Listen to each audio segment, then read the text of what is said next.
সবুজ গ্রামের এক কোণে থাকতো একটি ছোট্ট মিষ্টি মেয়ে, যার নাম রিমি। তার ছিল বড় বড় চোখ, খিলখিল হাসি এবং মন ভরা কৌতূহল। একদিন সে খেলতে খেলতে জঙ্গলে চলে যায় এবং কোনো কিছুর কান্নার শব্দ পায়। জঙ্গলের ভিতর থেকে কার কান্নার আওয়াজ পাওয়া যাচ্ছে? সে জঙ্গলে গিয়ে দেখে ছোট্ট একটা পাখি ডানা ভাঙা অবস্থায় পড়ে আছে। কি হয়েছে তোমার? কাঁদছো কেন তুমি? ওহ, তুমি তো আহত। ভয় পেও না, আমি তোমাকে সাহায্য করব। এই বলে রিমি পাখিটিকে তার সাথে বাসায় নিয়ে গেল।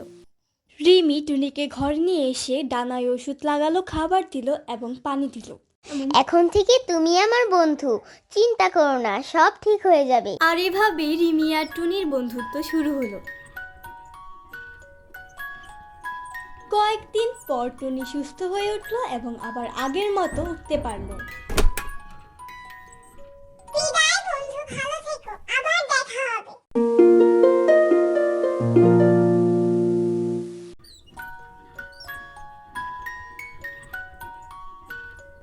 বিদায় বন্ধু, তুমিও ভালো থেকো, আবার দেখা হবে।